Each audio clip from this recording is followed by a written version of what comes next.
ایک غریب آدمی بدو رات کے وقت وہ کہیں بیچارہ صبح سے چلا تھا، مدینے پہنچتے اسے رات ہو گئی۔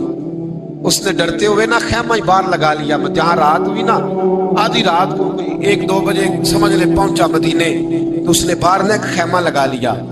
بیوی اس کی امید سے تھی، بچے کی ولادت کا وقت قریب آ گیا، بیمار ہو گئی، اس نے خیمہ لگایا، بیوی اندر ہے۔ حضرت عمر فاروق گشت پہ تھے رات کو، ساتھ ایک غلام تھا۔ حضرت عمر فاروق رضی اللہ تعالیٰ عنہ کہنے لگے وہ آگ جل رہی ہے تھوڑی سی، پتہ کرو کون ہے۔ تو آپ کا غلام پتہ کرنے گیا تو بدو نے ڈانٹ دیا، کہنے لگے جاؤ تمہیں کیوں بتاؤں۔ حضرت عمر خود گئے، کہنے لگے مسافر بھائی بتا تو صحیح۔ کہنے لگا جی چھوڑے، میں آپ کو کیوں بتاؤں، میں کون ہوں، کیسے آیا ہوں۔ فرمایا خیمے کے اندر سے کراہنے کی آواز آتی، کوئی درد سے چیخ رہا ہے، بتا ہمیں بات کیا ہے۔ کہنے لگا جی میں فلاں بستی فلاں علاقے کا ایک غریب ہوں، امیر المومنین عمر فاروق سے ملنے آیا ہوں، اور رات ہو گئی ہے تو یہاں خیمہ لگایا ہے، صبح میں ان سے مل کے چلا جاؤں گا۔ تو رات کو تکلیف دینا پسند نہیں کیا، تو میری بیوی امید سے تھی، اب بچے کی ولادت کا وقت قریب ہے، پاس کوئی نہیں۔ حضرت عمر کہنے لگے تو ٹھہر میں ابھی آیا، چہرے پہ نقاب ہے، اسے بتایا نہیں میں ہی امیر المومنین۔ عمر دوڑے گئے، اپنی زوجہ سے کہنے لگے اگر تجھے بہت بڑا اجر مل رہا ہو تو حاصل کرے گی؟ کہا کروں گی۔ تو کہنے لگے چل پھر میرے ساتھ، بہت بڑا اجر ہے، ایک دوست کے ہاں ولادت کا وقت ہے، ضرورت کی چیزیں ساتھ لے لو۔ اس عورت نے تھوڑے دانے لے لیے، گھی لے لیا۔ حضرت عمر سے کہنے لگی لکڑیاں اکٹھی کر لیں۔ امیر المومنین کونسلر کی بات نہیں بتا رہا آپ کو، میں آپ کو ایم پی اے کی بات نہیں بتا رہا، اس کی بات بتا رہا ہوں جو 22 لاکھ مربع میل کا حکمران ہے، اس کی بات بتا رہا ہوں جس کے بارے میں میرے مصطفیٰ کریم صلی اللہ تعالیٰ علیہ وآلہ وسلم نے فرمایا میرا عمر تو وہ ہے کہ 950 سال حضرت جبریل بھی اس کی شان بیان کرے تو عظمت ختم نہیں ہوتی، اتنا بڑا شخص۔ حضرت عمر نے لکڑیاں اکٹھی کی، اینٹوں کا روڑے لے کے چولہا بنایا، پہنچ گئے۔ آپ کی زوجہ کہنے لگی یہ تھوڑے دانے ڈالنے، گھی ڈالنے اور ایک لکڑی لے کے اس کو ہلائیں، تیار کریں۔ خود زوجہ اندر چلی گئی، حضرت عمر بار پکانے لگے۔ وہ بدو کہتا ہے میں اس طرح کا ان کے ساتھ بہیو کرنے لگا جیسے کو کسی چوکی دار کے ساتھ نہیں کرتا۔ میں نے سمجھا یہ عمر نے چوکی دار رکھے آنے جانے والے مہمانوں کا۔ میں کبھی پانی کا پیالہ مانگتا، کبھی کوئی بات، عمر دوڑے جاتے، کبھی پانی لاتے۔ او مسلمانوں، او میرے رسول کے غلاموں، یہاں اس دین کی بات کی جا رہی ہے جو دین حضرت عمر فاروق رضی اللہ تعالیٰ عنہ نے جس پر عمل کر کے دکھایا ہے، اس دین کی۔ یہ والا نظام ہم نے لانا تھا، یہ ہمیں بتایا گیا تھا کہ پاکستان میں یہ رنگ ہوگا، ایسا نہیں ہوگا کہ امیر بیمار ہو تو لندن میں علاج ہو، یورپ میں، اور غریب کا بچہ بھی پیدا ہو تو وہ ہسپتال کے دروازے پہ ہی پیدا ہو جائے۔ یہ اس والے پاکستان کی تصویر ہمیں نہیں دکھائی گئی کہ گندم امیر شہر کی ہوتی رہی خراب اور بچی کسی غریب کی فاقوں سے مر گئی۔ لیکن یاد رکھو، بس میری زبان پہ آیا ہے آج، مجھے کہہ لینے دو، امیر شہر سے لیں گے حساب پائی پائی کا، اور مجھے کہنے دو، ارادہ کرنے دو، امیر شہر سے لیں گے حساب پائی پائی کا۔ بس غریب شہر کے بچے تو جوان ہونے دو، ذرا ہمارے بچوں کو بڑا ہو لینے دو، ذرا انہیں اپنے دین کو سمجھ لینے دو، ہم ہمیں پوچھیں گے۔ اور اگر یہاں غریب نہ پوچھ سکے تو میرے نبی پاک نے فرمایا قیامت والے دن غریب ہی طاقتور ہوں گے، وہ دن ہوگا ہی غریبوں کا، یہ تمہیں پوچھیں گے، تمہیں ہوٹل میں نا ایک بابا جی برتن مانجتے تھے، بوڑھے آدمی تھے، 70 سال کے قریب عمر تھی، ان کا ایک بیٹا تھا، ایک بہو تھی، ایک پوتا تھا، لیکن وہ بیچارے بیٹا بیمار رہتا تھا تو لہذا وہ خود مزدوری کرتے۔ کہتی ہے ایک دن وہ بابا جی میرے پاس آئے، کہنے لگے میم صاحبہ 2-4 دن کی چھٹی چاہیے۔ تو میں نے کہا خیریت ہے؟ کہنے لگے میڈم میرا بیٹا فوت ہو گیا۔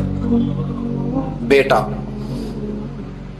آپ کو پتہ ہے باپ کا جنازہ پڑھنا آسان ہے، بیٹے کا جنازہ اٹھانا بڑا مشکل کام ہے۔ کہتی ہے میں کچھ لکھ رہی تھی، میرے ہاتھ سے قلم گر گیا، میں نے خود گاڑی بھیجی، بابا جی گاؤں چلے گئے جہاں وہ رہتے تھے۔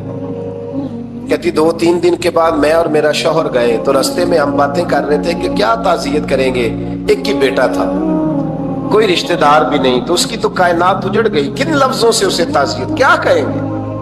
کہتے جب ہم گئے تو وہ ٹوٹی ہوئی چٹائی پہ بیٹھا تھا، کچھ لوگ قریب تھے، ہم نے جا کے کہا بابا آپ مسلمان ہیں، ہم آپ کو کیا نصیحت کریں۔ ایک ہی بیٹا تھا کہ کس طرح کر کے ہم آپ کو تسلی دیں. تو کہتے ہیں اس نے آنکھیں کھولی, بوڑھی آنکھوں میں ایمان کی روشنی.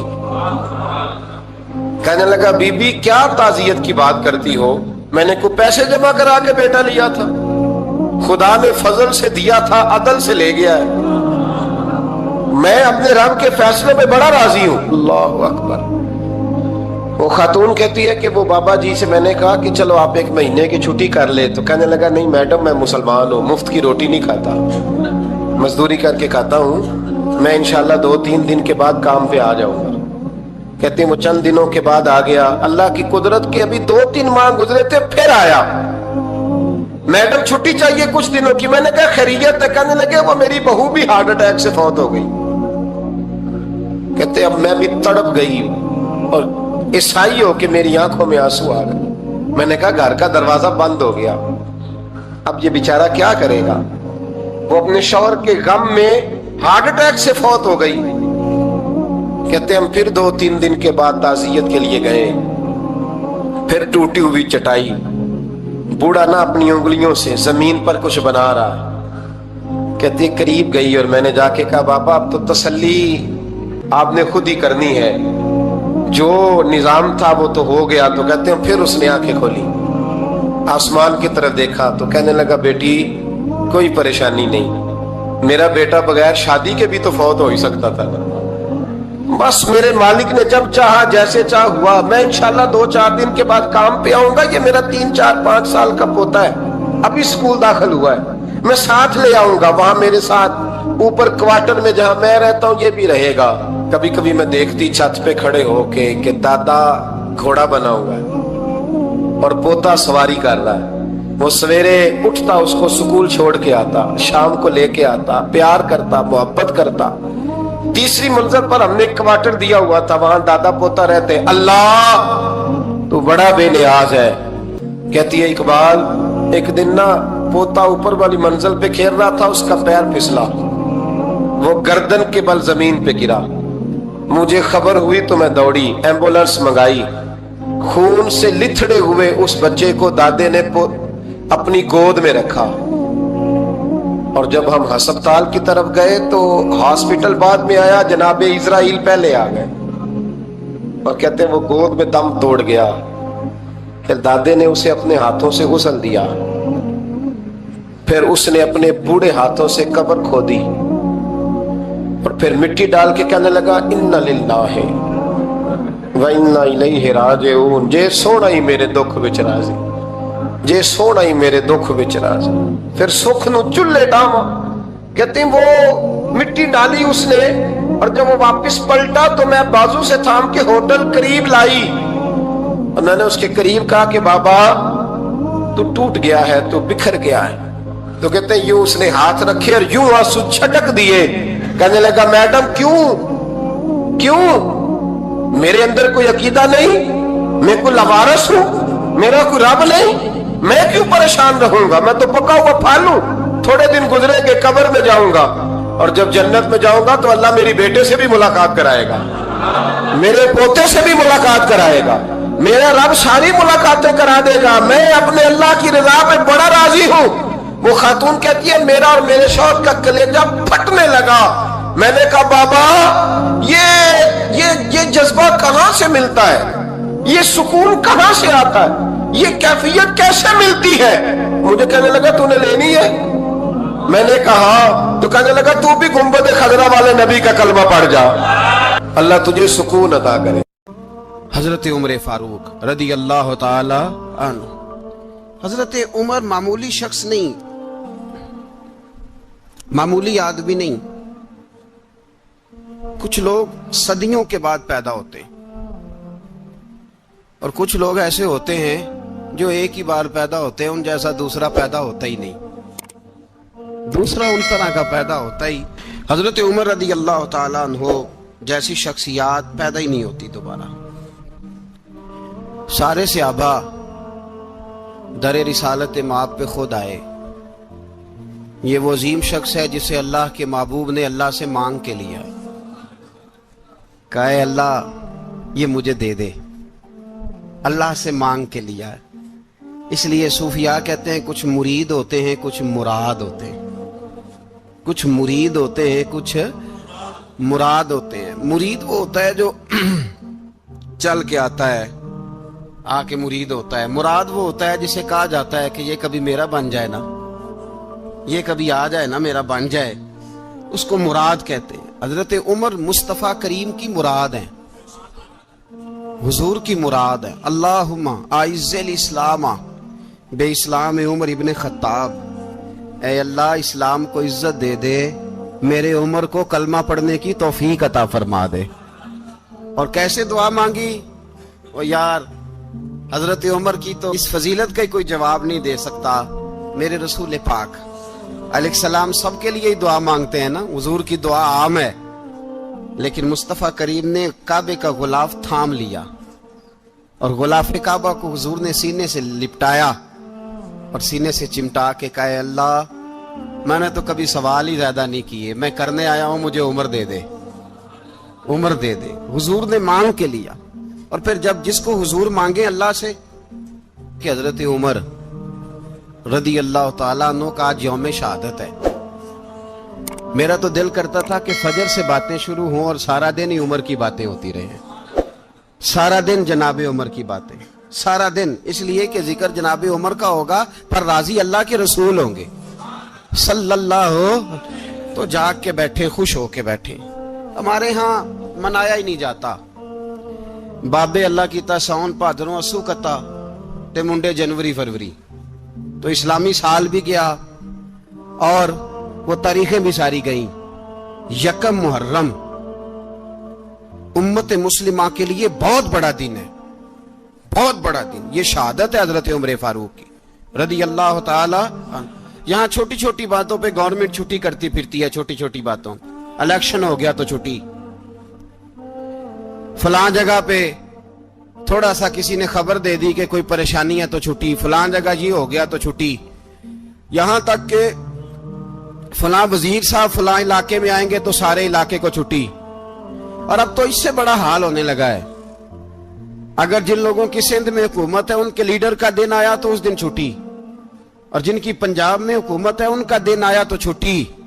ہمارا مطالبہ ہے حکومت پاکستان سے، اگر سر اٹھا کے جینا چاہتے ہو تو یکم محرم کو چھٹی کیا کرو، اگر سر اٹھا کے جینا چاہتے ہو تو یکم محرم کو چھٹی کرو جناب عمر کے دن، اور ملت کے جوانوں کو بتاؤ کہ اگر عزت کی زندگی جینا چاہتے ہو تو اس طرح جیو جس طرح فاروق اعظم جی کے گئے ہیں، عزت اور وقار کی زندگی۔ جمہوریت حضرت عمر سے سیکھنی پڑے گی، حکومت کرنے کے طریقے حضرت عمر سے، رعایا کو سیکھنا پڑے گا کہ امیر کس طرح بنایا جاتا ہے اور امیر کس طرح کے ہوتے ہیں۔ یہاں لوگ ہمیں یورپ کی مثالیں دیتے ہیں، لوگ یہاں ہمیں آ کر کے امریکہ کی مثالیں، انہیں کیا پتا حکومت کیا ہوتی ہے، وہ کہتے ہیں جی وہ سائیکل پہ جاتا ہے ان کا حکمران۔ میں نے کہا وہ سائیکل پہ جاتا ہے؟ میرے عمر فاروق مدینے سے مکے گئے تھے تو پیدل ہی حج کرنے چلے گئے، پیدل ہی، اور جناب عمر فاروق رضی اللہ تعالیٰ عنہ عید کی نماز پڑھانے گئے، عید کی نماز عمر خطبہ عید دینے گئے۔ اور اس زمانے میں کون سا غریب ہے جو ننگے پاؤں جاتا ہو؟ کون سا غریب ہے جو مسجد ننگے پاؤں جاتا ہو؟ لوگوں نے تو 3 قسم کی چپلیں رکھی ہوئی ہیں، ایک مسجد جانے کی علیحدہ ہے، گھر پہننے کی علیحدہ ہے، شادی بیاہ پہ جانے کی چپل علیحدہ ہے۔ حضرت عمر فاروق رضی اللہ تعالیٰ عنہ نکلے عید کا خطبہ دینے کے لیے تو بیوی سے کہنے لگے جوتا، اس نے کہا صاحب اتنی دفعہ ٹوٹا ہے اب گانٹھا نہیں جا سکتا، اتنی دفعہ ٹوٹا ہے کہ اب دوبارہ پیمند نہیں لگ سکتے۔ تو حضرت عمر کہنے لگے چل کوئی حرج نہیں، بغیر جوتے کے ننگے پیر ہی چلتے ہیں، کوئی حرج نہیں۔ تو کہنے لگے لوگ کیا کہیں گے؟ فرمایا چپ کر، لوگ جس دن عمر نے یہ دیکھ لیا نا لوگ اس کے بارے میں کیا کہتے ہیں، اس دن عمر نہیں رہے گا۔ تو کہا پھر آپ کا نظریہ کیا ہے؟ فرمایا میرا نظریہ یہ ہے کہ رب رسول میرے بارے میں کیا کہتے ہیں، لوگوں کا کیا ہے؟ لوگ کل کسی کے بارے میں کچھ کہتے ہیں اور پرسوں کچھ کہتے ہیں، میرا نظریہ یہ ہے کہ رب رسول میرے بارے میں ننگے پیر عمر جا رہے ہیں۔ کون جی؟ میں بڑا ماڑا۔ اچھا جناب کیا غربت ہے؟ 10 قسم کے جوڑے لٹکے ہوئے ہیں کمرے میں اور پہننے کی فرصت نہیں، سویرے کیا پہننا ہے، شام کیا پہننا ہے، 15 سوٹ کٹھے استری ہو کے لانڈری والا بھیج رہا ہے اور تو غریب ہے۔